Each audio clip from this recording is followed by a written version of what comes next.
Cuando su hija le dijo «Mamá, espérame aquí», y desapareció en el bosque de la Sierra Norte de Puebla, dejándola morir de frío y desesperación, Elena entendió por primera vez en 65 años que el amor de una madre puede ser puesto a precio. 3 días sobreviviendo en el bosque le revelaron la verdad. Perdió la confianza al descubrir que su hija había planeado matarla durante 6 meses. Perdió a su familia, cuando su yerno decidió que la vida de una mujer de 65 años valía menos que 8 millones de pesos.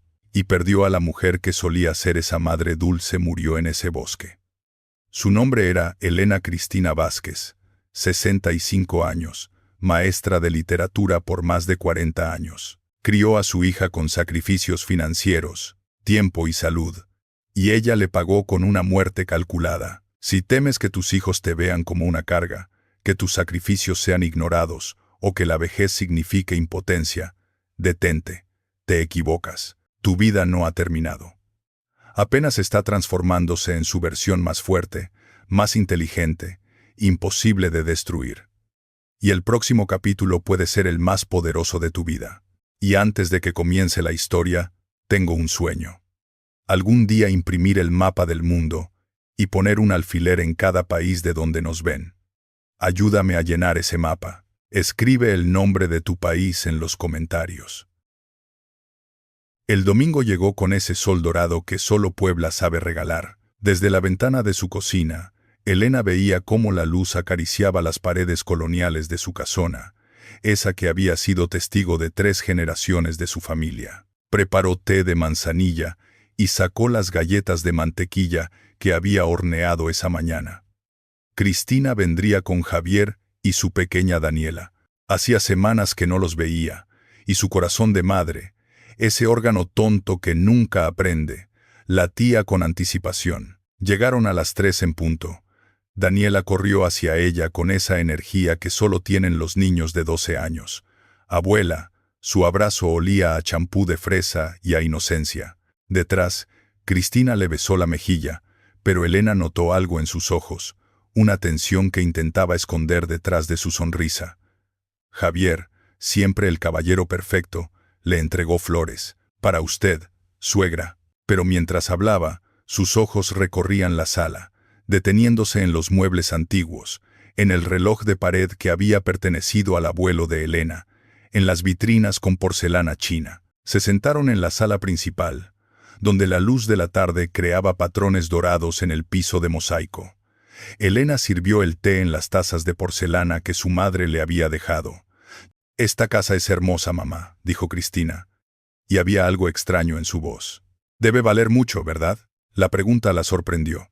«No pienso en eso, hija. Es mi hogar, no un activo financiero». Tomó un sorbo de té.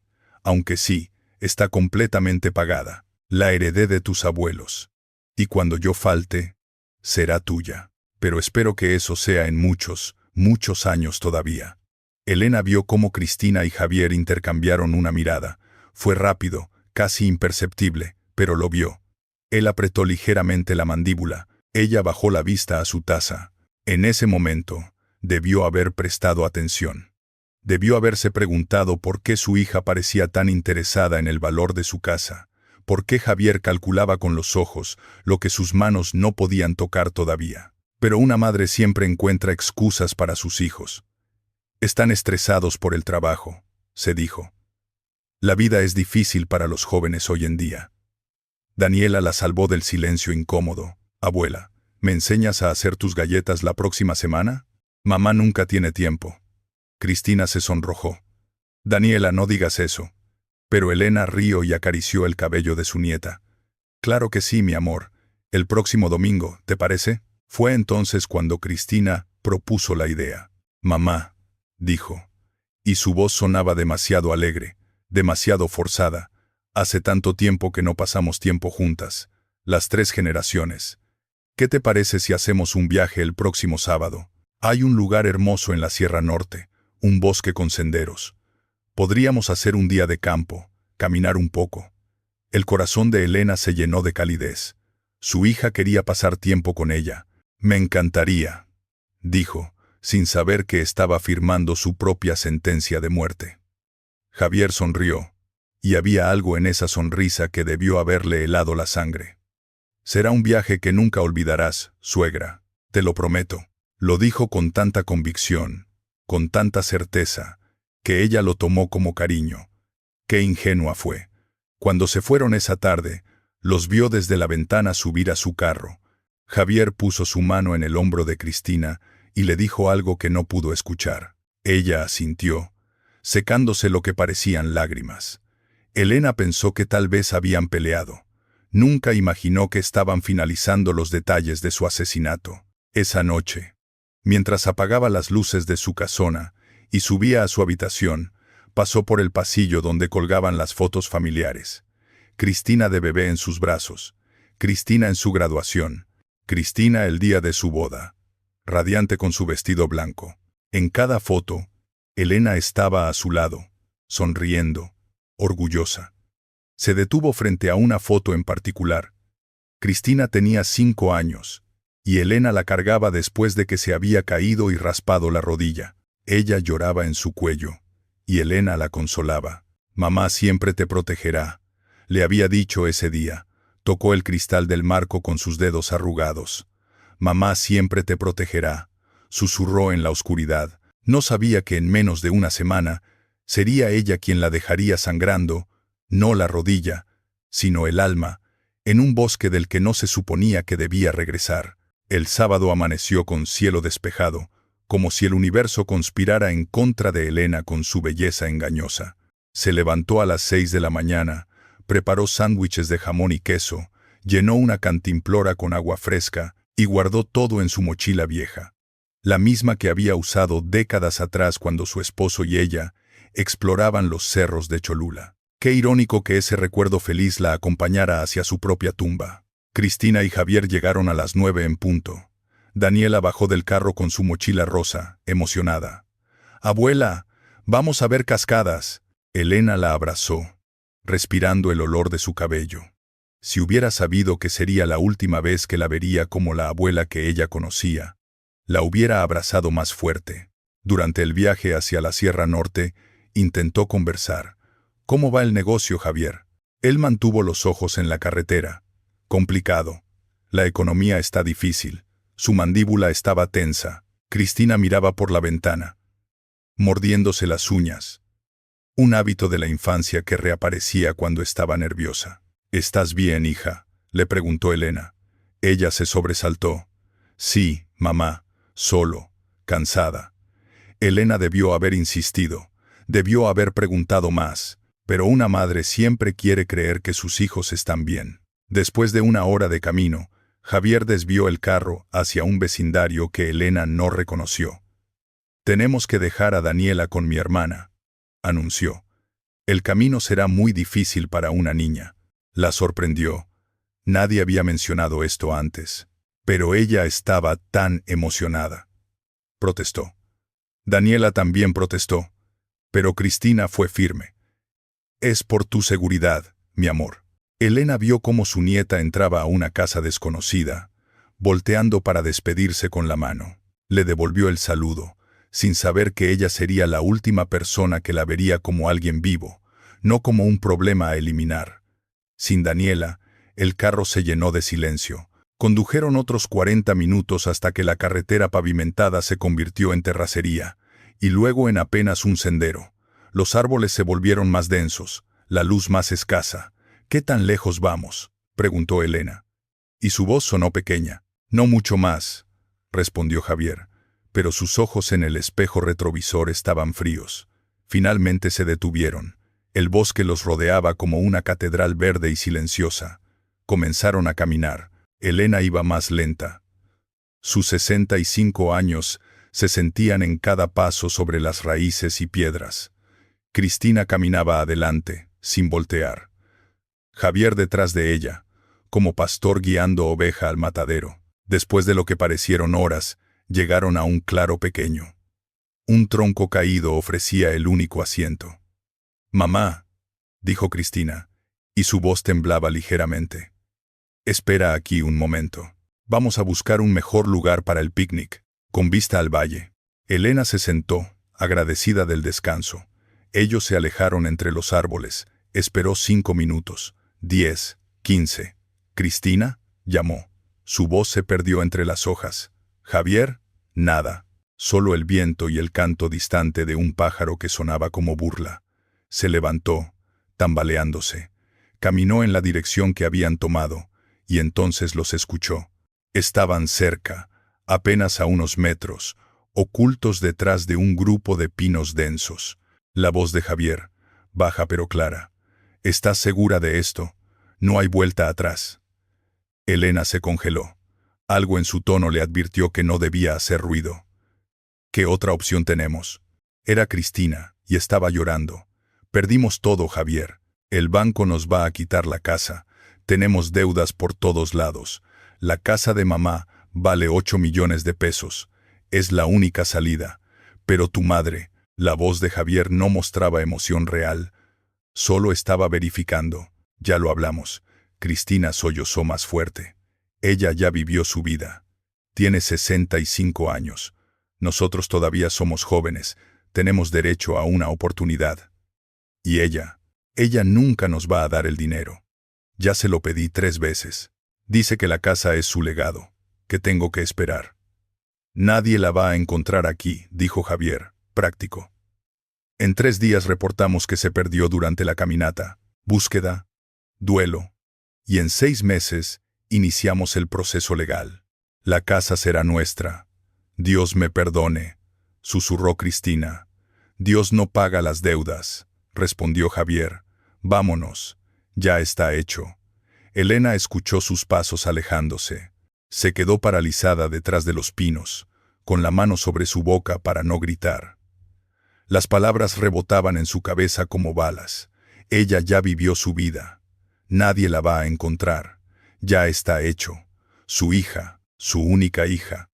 La niña que había crecido en su vientre, que había mamado de su pecho, a quien había enseñado a caminar, a leer, a soñar. Esa misma niña acababa de sentenciarla a muerte por 8 millones de pesos. Sus piernas cedieron. Se sentó en el suelo húmedo del bosque, entre las hojas podridas y las piedras, y por un momento no pudo respirar. El dolor no era físico, era algo más profundo, más oscuro. Era la sensación de que todo en lo que había creído, el amor maternal, la familia, la bondad básica del ser humano, era una mentira. Pero entonces, algo cambió dentro de ella. El dolor se transformó en algo frío y duro como el acero. Se levantó, limpiándose las lágrimas con el dorso de la mano. «Ya está hecho», había dicho Javier. Se equivocaba. Nada estaba hecho todavía, porque ella no iba a morir en este bosque.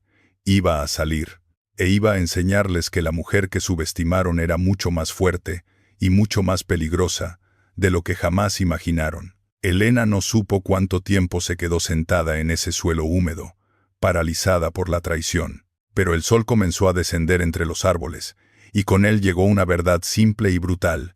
Si se quedaba allí llorando, Cristina y Javier ganarían. Morirían con su sangre en las manos, pero vivirían bien, en su casa. Con su dinero, eso no iba a pasar. Se levantó, limpiándose las hojas pegadas a la falda. Sus manos temblaban, pero las obligó a trabajar. Primero, agua. Recordó las lecciones de su suegro. El agua corre hacia abajo, busca lo verde más oscuro. Siguió la pendiente hasta encontrar un arroyo pequeño. Bebió con las manos ahuecadas, el agua tan fría que le dolieron los dientes. Segundo, refugio. El cielo se oscurecía rápidamente. En la sierra, la temperatura nocturna podía bajar a 5 grados. Encontró una formación rocosa que ofrecía protección del viento y juntó ramas secas. En el bolsillo de su chamarra, gracias a Dios, encontró el encendedor viejo que siempre llevaba. Sus dedos artríticos tardaron varios intentos, pero logró hacer fuego pequeño. Mientras las llamas crecían, el pasado la golpeó como ola. Tenía 23 años, recién casada, viviendo en el rancho de los padres de su esposo en las montañas de Veracruz. 15 años allí, antes de que se mudaran a Puebla. 15 años aprendiendo a leer el bosque, a encontrar plantas comestibles, a seguir estrellas, a sobrevivir cuando la civilización estaba a días de distancia. Cristina nunca supo esa parte de su vida. Para ella, Elena siempre había sido la maestra de ciudad, la viuda refinada con su casa colonial y sus libros de poesía. Nunca le contó sobre la mujer que mató gallinas con sus propias manos, que caminó kilómetros por agua, que sobrevivió neumonía sin doctor porque la tormenta había bloqueado los caminos. Pensaron que abandonaban a una anciana débil. Abandonaron a una sobreviviente. La noche cayó completa. El frío mordía su piel. Se acurrucó cerca del fuego, alimentándolo con ramas cada hora. Los sonidos del bosque, búhos, crujidos, aullidos distantes, que hubieran aterrado a otra persona, a ella la acompañaban. Había escuchado estos sonidos antes, en otra vida, pero el frío físico no era nada comparado con el hielo en su corazón. Cada vez que cerraba los ojos, escuchaba la voz de Cristina. Ella ya vivió su vida. Como si sus 65 años fueran una sentencia de muerte natural, como si ella no tuviera derecho a más días, más amaneceres, más tazas de té en su cocina, cuando dejó de ser su madre y se convirtió en un obstáculo. El amanecer llegó con niebla espesa, apagó el fuego y se puso de pie. Todo le dolía, las rodillas, la espalda, el pecho donde su corazón roto seguía latiendo por pura terquedad. Pero estaba viva, y tenía un plan. No iría a la policía todavía. Eso sería demasiado rápido, demasiado limpio. Cristina y Javier necesitaban aprender algo primero, que el miedo es un veneno lento, que la culpa puede destruir más que cualquier prisión, que la mujer que intentaron matar sabía exactamente cómo hacerlos sufrir sin tocarlos. Orientó su posición por el sol naciente y comenzó a caminar hacia el este, donde sabía que había una carretera. Cada paso era una promesa, cada respiración, un juramento. Ya vivió su vida, habían dicho. Su vida apenas estaba comenzando, y esta vez sería ella quien escribiera el final. Elena caminó durante 3 horas, antes de escuchar el primer sonido de civilización, el motor de un vehículo. Salió tambaleándose de entre los árboles justo cuando una camioneta vieja se acercaba por la carretera de terracería. El conductor frenó bruscamente. «¡Señora Elena!». La voz era inconfundible. Padre Miguel Sandoval bajó corriendo. «¡Dios mío! ¿Qué le pasó?». Sus piernas finalmente cedieron. Él la sostuvo antes de que cayera. «Padre», susurró, y su voz sonaba como papel roto. «Necesito ayuda, pero no de la policía. Todavía no». En la pequeña iglesia de San Rafael, sentada en la habitación detrás del altar con una taza de café caliente entre sus manos temblorosas, le contó todo. Cada palabra, la propuesta del viaje, el abandono, la conversación que escuchó, los 8 millones de pesos que valía más que su vida. Padre Miguel había sido su alumno 30 años atrás, antes de que descubriera su vocación. La conocía, y por eso, cuando terminó, no dudó ni un segundo. «Elena», dijo, con voz tensa, «esto es intento de homicidio. Debemos ir a las autoridades ahora». «Lo sé, pero primero necesito que vea algo», señaló su teléfono. «¿Puede buscar el grupo de Facebook del vecindario?». Él dudó, pero obedeció. Segundos después, su rostro palideció. Giró la pantalla hacia ella. El post era de Cristina, publicado a las 9 de la mañana, apenas 12 horas después de abandonarla. La foto mostraba su cara con expresión de angustia perfectamente calculada. El texto decía: «Por favor, ayuden. Mi madre Elena Vázquez se perdió ayer durante una caminata en Sierra Norte. Tiene 65 años, presión alta, sin su medicina. Si alguien la ve, contacten inmediatamente. Estamos desesperados». Los comentarios ya sumaban docenas. «Rezando por ella. Organizamos búsqueda, pobre Cristina. Debe estar destrozada». Elena leyó cada palabra con una calma que la sorprendió a ella misma. No sintió ira, sintió algo más frío, más peligroso, claridad absoluta. 12 horas, dijo en voz baja. Ni siquiera esperaron un día completo. Ya están construyendo la narrativa de la madre perdida. Apuesto que ya contactaron a un abogado para averiguar cuánto tardaría el proceso de declaración de muerte. Padre Miguel cerró los ojos. Elena, esto es monstruoso. Sí. Tomó un sorbo de café.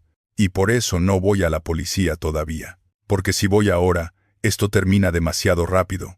Arresto, juicio, prisión. Ellos sufrirían, sí, pero no lo suficiente. ¿Qué estás diciendo? Lo miró directamente. Estoy diciendo que quiero que sufran como yo sufrí anoche. Quiero que sientan miedo. Que duden de su cordura. Que entiendan lo que significa ser casado por alguien a quien amas. Pausó. Y necesito su ayuda, padre. Él se frotó la cara con las manos. Elena, yo soy sacerdote. No puedo. La venganza no es. No es venganza. Lo interrumpió. Es justicia diferida. Y educación. Ellos necesitan aprender algo antes de que la ley los alcance. Que algunas deudas se pagan con algo más que años en prisión. Padre Miguel permaneció en silencio largo rato.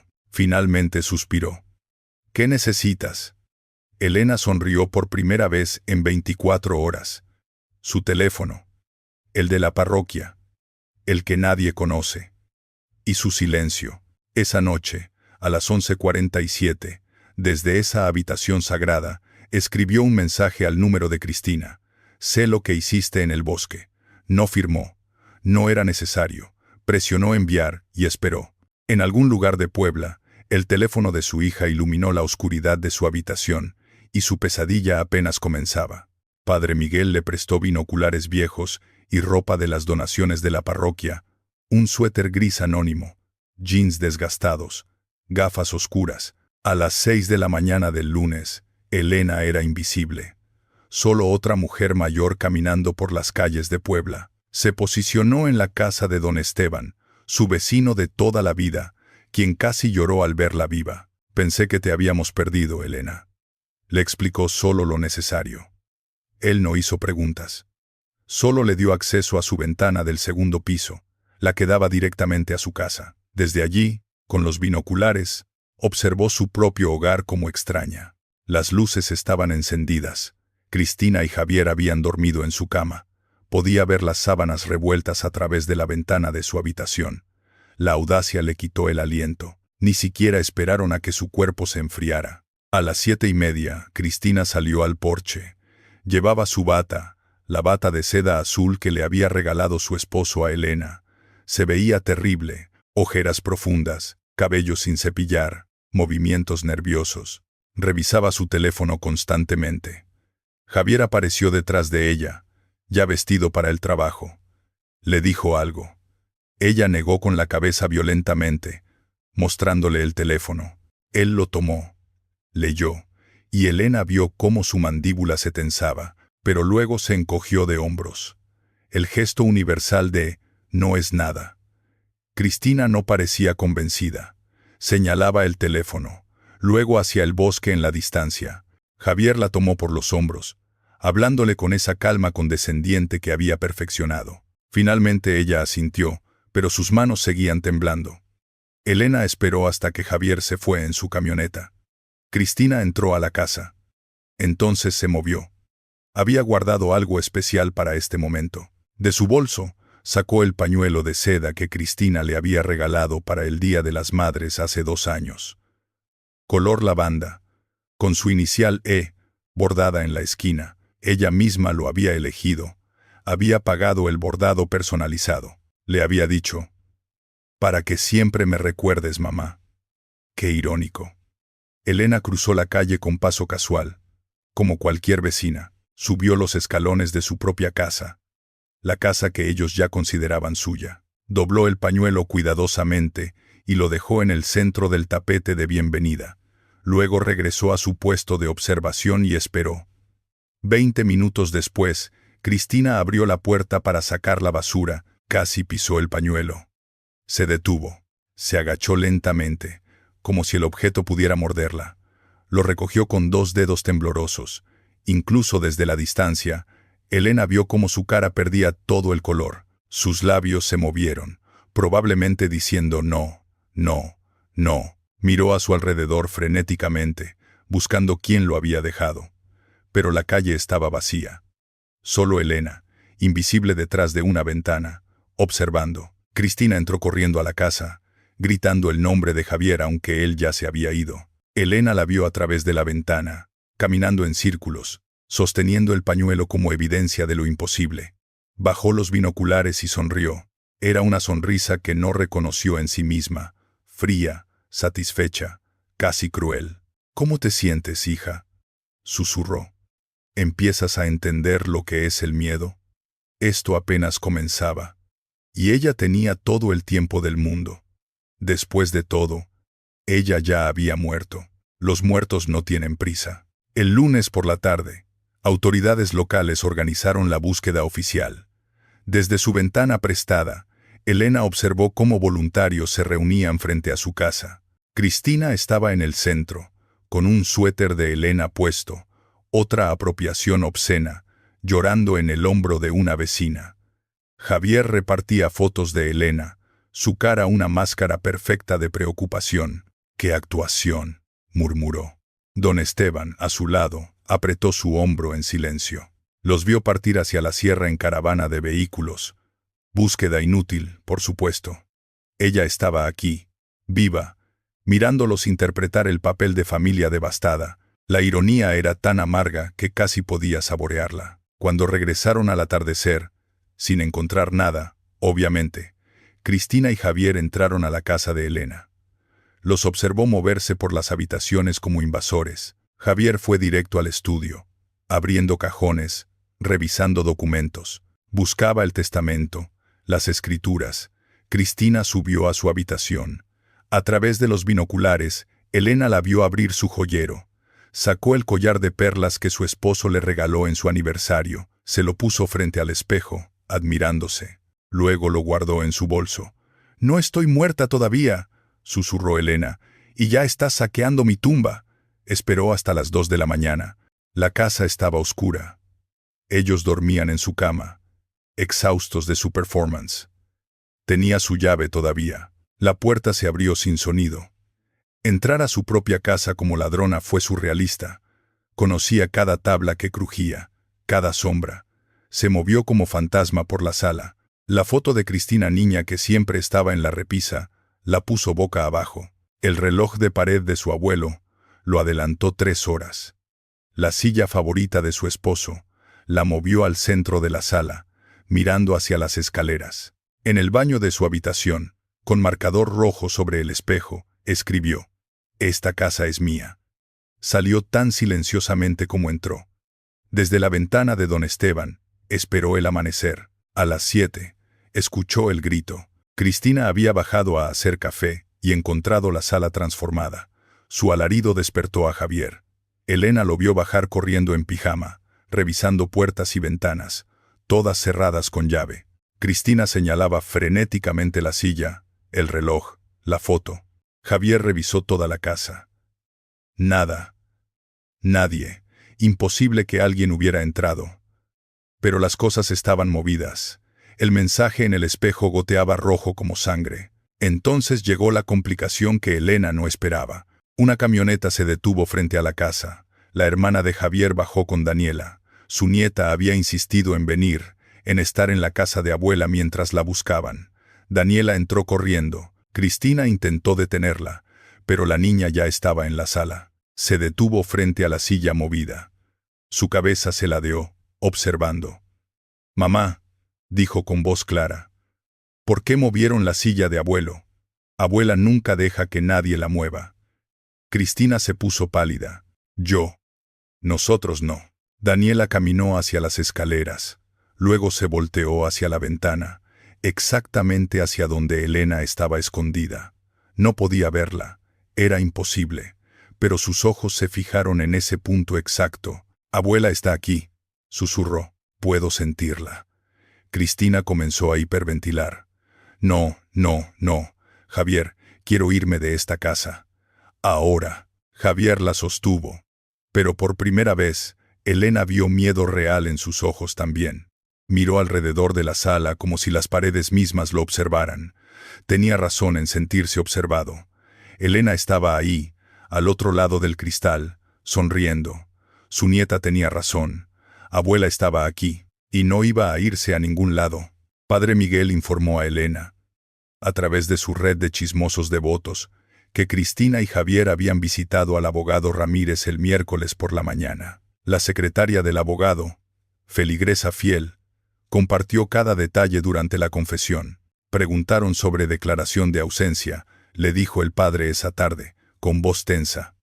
El abogado les explicó que sin cuerpo, el proceso toma años, mínimo 2 años para presunción de muerte. Javier se frustró mucho. Dijo que no podían esperar tanto. ¿Años?, repitió Elena, saboreando la palabra. ¡Qué inconveniente para ellos!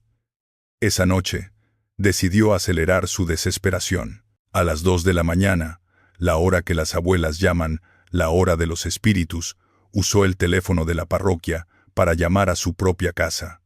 3 timbrazos antes de que Javier contestara, voz ronca de sueño. ¿Bueno?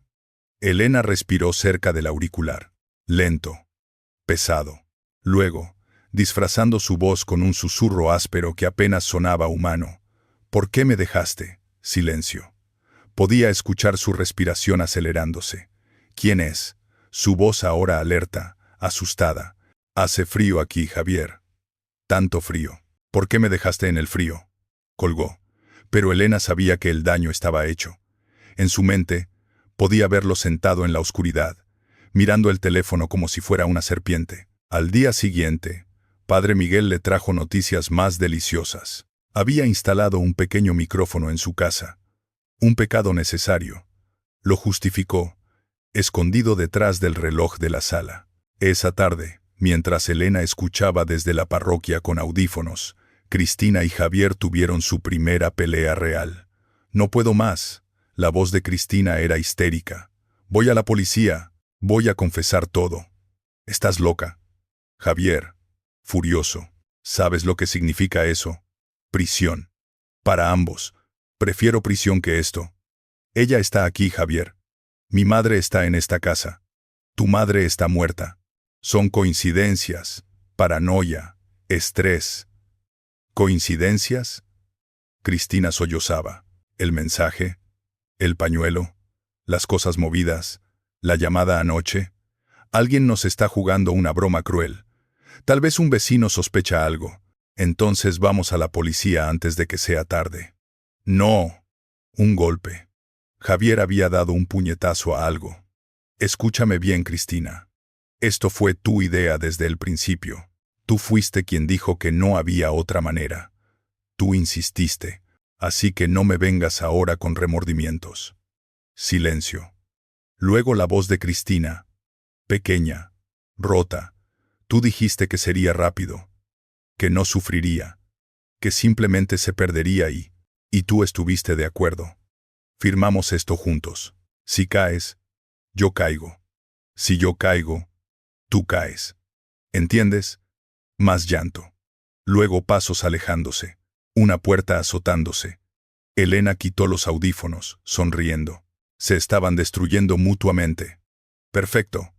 Pero no había terminado con ellos. Esa noche, mientras dormían, separados ahora, Cristina en el cuarto de huéspedes, entró nuevamente a su casa. Esta vez, dejó un regalo en la mesa del comedor, donde no podrían no verlo. Una fotografía enmarcada de Cristina niña con ella, tomada en su primera comunión. Ella con su vestido blanco, Elena arrodillada a su lado, abrazándola. Pero había modificado la foto. Con cuidado quirúrgico, había rayado su propio rostro con un cuchillo. Líneas profundas que atravesaban sus ojos, su boca, su sonrisa. Debajo del marco, pegó una nota. Tú me borraste primero. A la mañana siguiente, desde su puesto de observación, vio a Cristina encontrar la foto. Su grito fue tan fuerte que don Esteban lo escuchó sin necesidad de micrófono. Javier bajó corriendo. Cristina le mostró la foto, temblando incontrolablemente. Él la tomó. Y por primera vez, Elena lo vio palidecer de verdad. No era solo miedo, era comprensión. Alguien los conocía. Alguien sabía exactamente cómo lastimarlos. Cristina se desplomó en el suelo, abrazándose las rodillas, meciéndose como niña. Lo siento, mamá, sollozaba. Lo siento, lo siento, lo siento. Javier miraba alrededor de la casa con ojos salvajes, como animal acorralado. ¿Quién está haciendo esto?, gritó al aire. Muéstrate. Elena, detrás de su ventana, susurró a la distancia. Paciencia, yerno, pronto, porque la verdad era más aterradora que cualquier fantasma. Y ella estaba lista para mostrárselas. Pero todavía no. Todavía no. Primero, quería verlos romperse completamente. El viernes por la mañana, el teléfono de Cristina sonó mientras Elena escuchaba a través del micrófono. Era la maestra Rodríguez, de la escuela de Daniela. Señora Torres, necesito hablar con usted sobre Daniela. Hizo un dibujo en clase de arte que nos preocupa. Cristina fue a la escuela inmediatamente. Regresó una hora después con un papel en la mano. El rostro cenizo. Javier estaba en el trabajo, así que ella sola enfrentó a Daniela en la sala. ¿Qué es esto? La voz de Cristina temblaba. Elena, desde su escondite, no podía ver el dibujo, pero escuchaba todo. Es mi tarea, respondió Daniela, voz pequeña. Teníamos que dibujar nuestros sueños. Daniela, hay una mujer en el bosque. Y otra mujer mirando desde las sombras. ¿Quién es? Silencio. Luego, abuela. Soñé que abuela está sola en el bosque. Y que ella nos mira desde lejos. Triste. Mi amor. Cristina sollozaba ahora. Abuela se perdió. Fue un accidente. No la dejamos. Ella simplemente. No es verdad. La voz de Daniela, firme para sus 12 años. Yo sé que ustedes la dejaron. Escuché a papá hablar por teléfono con el tío. Dijo, ya está hecho. Nadie la encontrará. El silencio que siguió fue absoluto. Luego Cristina, con voz rota. No entiendes, cariño. Las cosas son complicadas. Los adultos a veces hacen cosas malas, completó Daniela. La maestra dice que hacer algo malo no deja de ser malo solo porque lo necesites. Elena escuchó a Cristina llorar sin control. Daniela no la consoló, solo dijo, abuela viene a mis sueños cada noche. Dice que está bien, que no tenga miedo, que pronto todo se arreglará. Esas palabras atravesaron el corazón de Elena. Su nieta sufría por su causa, estaba teniendo pesadillas, y ella, en su sed de venganza, no había considerado el daño colateral. Esa noche, tomó una decisión, esperó hasta que las luces de la casa se apagaran. Conocía el cuarto de Daniela, segundo piso, ventana que daba al jardín trasero. Trepó el árbol de mango que ella misma había plantado 20 años atrás, sus ramas conocidas como viejas amigas. Tocó suavemente el cristal. Daniela se sentó en la cama inmediatamente, como si hubiera estado esperando. Abrió la ventana sin miedo. Abuela, susurró, y sus ojos se llenaron de lágrimas. Shh, mi amor. Elena se arrodilló en el alféizar. Estoy bien. Estoy viva. Lo sabía. Ella tocó la cara de Elena con dedos temblorosos. Mamá y papá dicen que estás muerta, pero yo sabía que no. Daniela, necesito que entiendas algo. Tus padres hicieron algo muy malo. Me dejaron en el bosque para que muriera. ¿Comprendes? Ella asintió, lágrimas rodando. Por la casa. Por el dinero. Sí. Pero voy a arreglar esto. Voy a hacer que enfrenten lo que hicieron. Pero necesito más tiempo. ¿Puedes guardar el secreto? ¿Puedes no decirles que me viste? Sí. Su voz era firme ahora. Pero abuela, tengo miedo. Mamá llora todo el tiempo. Papá grita. Ya no son como antes. Elena tomó sus manos pequeñas. Lo sé, mi amor. Y lo siento. Pero esto tiene que pasar. A veces, para sanar, primero hay que abrir la herida. ¿Cuándo vas a volver de verdad? Pronto. Muy pronto. Mientras tanto, miró hacia su ventana. ¿Puedes dejar tu ventana sin seguro? Por sí. Necesito visitarte. Daniela sonrió por primera vez. Puedo hacer más que eso. Puedo escuchar lo que dicen. Puedo decirte sus planes. Su nieta, su dulce nieta, ofreciéndose como espía. Elena debió sentir culpa. En cambio, sintió orgullo. Eres valiente, le dijo. Como tu abuela. No, respondió Daniela, limpiándose las lágrimas. Soy valiente como mi abuela. Elena la besó en la frente y bajó del árbol. Desde el jardín, miró hacia arriba. Daniela le saludó desde la ventana. El juego había cambiado. Ya no estaba sola. Y el final estaba más cerca de lo que Cristina y Javier imaginaban. Daniela informó a Elena por mensaje de texto, usando el teléfono de una amiga, que su madre no había dormido en 3 noches. Camina por la casa toda la noche, abuela. Habla sola. Dice que te ve en los espejos. Cristina estaba rompiéndose. Exactamente como Elena planeó. El sábado por la tarde, según le contó Padre Miguel, cuyo network de chismosos era milagroso, Javier llegó a la comisaría de policía. Se sentó en la sala de espera durante 40 minutos. El oficial de turno lo vio sudar, levantarse, sentarse, revisar su teléfono obsesivamente. Finalmente, cuando llamaron su nombre, Javier se puso de pie y salió corriendo. Casi confiesa, le dijo el padre. Pero la cobardía ganó. Bien, respondió Elena. Porque quiero que ambos estén presentes cuando caiga el martillo. Esa noche preparó su golpe final. Tenía grabaciones de todo. La conversación en el bosque donde planearon abandonarla. La pelea donde se culparon mutuamente.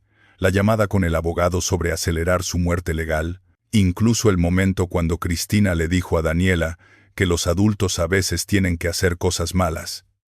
Copió todo en un dispositivo de audio pequeño. Lo envolví en papel rojo. Color de sangre. Color de culpa. Y esperó hasta las 3 de la mañana. La casa estaba oscura, pero sabía que Cristina no dormía. Daniela había dejado la puerta trasera sin seguro. Como prometió, Elena entró como sombra, dejó el paquete en la mesa del comedor junto con una nota escrita en su propia letra. Ya no había necesidad de disfrazarla. Cristina, este dispositivo contiene la verdad. Tu voz planeando mi muerte. Tu voz culpando a Javier. Tu voz en cada mentira. Mañana, domingo, 10:00 AM. Iglesia San Rafael, ven sola. Si no vienes, o si traes a Javier, o si llamas a la policía, este audio llega a las autoridades en 1 hora. Decide. Enfréntame o enfrenta la ley sin oportunidad de explicar. Tu madre, Elena. Salió y esperó el amanecer desde la parroquia. A las 7 de la mañana, Daniela le envió mensaje. Mamá encontró el paquete. Está llorando. Escuchó las grabaciones. Papá también. Están peleando otra vez. A las 8, papá dice que es trampa. Que no vayas. Mamá dice que tiene que saber si realmente estás viva o si está perdiendo la razón. A las 9, mamá se está vistiendo. Papá está furioso. Dice que si va solo a que la maten. Mamá dice que prefiere eso a seguir así. A las 9:45, Elena se posicionó en la iglesia. Padre Miguel estaba a su lado, nervioso pero firme. Habían alertado discretamente a la policía. 2 oficiales esperaban afuera, en un carro sin distintivos. Si Cristina confesaba, ellos entrarían. Si intentaba lastimarla, ellos intervendrían. ¿Estás segura de esto?, preguntó el padre. Completamente. Elena se alisó su mejor vestido, el azul marino que usaba para ocasiones importantes. Ella necesita ver que sobreviví. Necesita ver que la mujer que intentó matar es más fuerte que ella. A las 9:55, escucharon pasos en el atrio, lentos, vacilantes. La puerta de la iglesia se abrió con un crujido. Cristina entró sola. Se veía como fantasma de sí misma. Ojeras profundas, cabello sin lavar, ropa arrugada. Miró alrededor con ojos salvajes. ¿Dónde está? Su voz era ronca. ¿Dónde está mi madre? O lo que sea que esté jugando conmigo. Elena estaba en la sombra cerca del altar. Dio un paso adelante, hacia la luz de las velas. No soy un fantasma, Cristina, dijo con voz clara y firme. Aunque tú rezaste para que lo fuera. Ella se volteó hacia Elena. Por un momento, su cara fue pura incredulidad. Luego sus piernas cedieron. Cayó de rodillas, sollozando. Mamá, ¿estás viva? Sí. Elena caminó hacia ella lentamente. A pesar de ti. A pesar de tu esposo. A pesar de que me dejaron morir como perro en el bosque por 8 millones de pesos. Lo siento, gritó Cristina, extendiendo las manos. Lo siento tanto. Fue un error terrible. No, dijo Elena con voz de hielo. Un error es olvidar las llaves. Esto fue intento de asesinato. Y ahora, hija, vas a pagar. Cristina sollozaba en el suelo de la iglesia. Mamá, por favor. Estábamos desesperados. Íbamos a perderlo todo. ¿Y yo? La voz de Elena resonó en las paredes sagradas. ¿Yo no iba a perder todo? ¿Mi vida no valía nada comparada con tu deuda? Padre Miguel dio un paso adelante con una caja. Elena la abrió frente a Cristina. Dentro, el dispositivo de grabación, copias de sus mensajes, fotos de ella robando sus joyas, documentos que Javier había revisado en su estudio. Esto no fue impulso, dijo Elena. Fue planeado durante meses. Encontré tus búsquedas en Internet. ¿Cuánto tiempo sobrevive persona mayor sin medicina? Declaración de muerte sin cuerpo. Heredar casa de padres. Desde febrero, Cristina. 6 meses planeando mi muerte. Ella palideció. No, yo solo. La puerta de la iglesia se abrió violentamente. Javier entró corriendo. Cristina, es trampa, vámonos. Se detuvo al ver a Elena. Su cara pasó por shock, terror y finalmente, cálculo frío. Giró para huir. 2 oficiales bloquearon la salida. Javier Torres, dijo el comandante Ruiz, entrando detrás de él. Elena Vázquez. Confirma que estos son los individuos que la abandonaron en Sierra Norte con intención de causar su muerte. Lo confirmo. La voz de Elena no tembló. Javier señaló a Cristina. Fue idea de ella. Yo solo. Mentiroso. Cristina gritó. Tú dijiste que no había otra forma. Tú planeaste todo. Elena los vio destruirse mutuamente frente a las autoridades, cada uno tratando de salvarse culpando al otro, exactamente como sabía que harían. Mientras los esposaban, Javier la miró con odio puro. Debiste haber muerto, vieja. Elena sonrió. Pero no morí. Y esa fue tu mayor equivocación.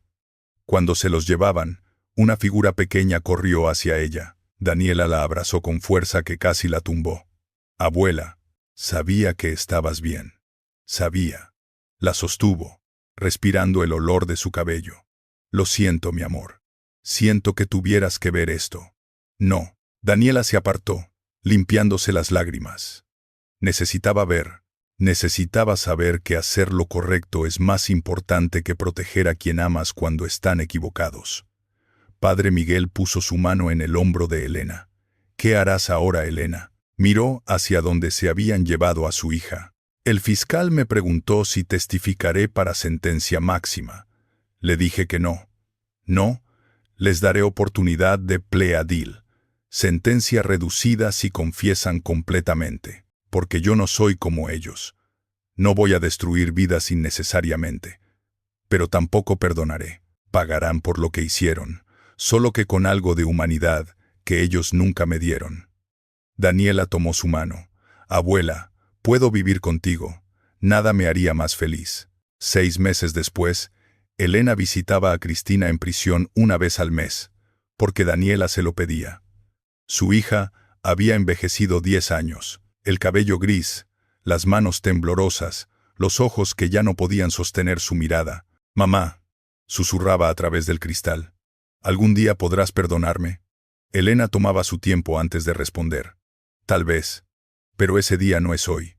Y tal vez nunca llegue. Pausaba, pero vendré el próximo mes.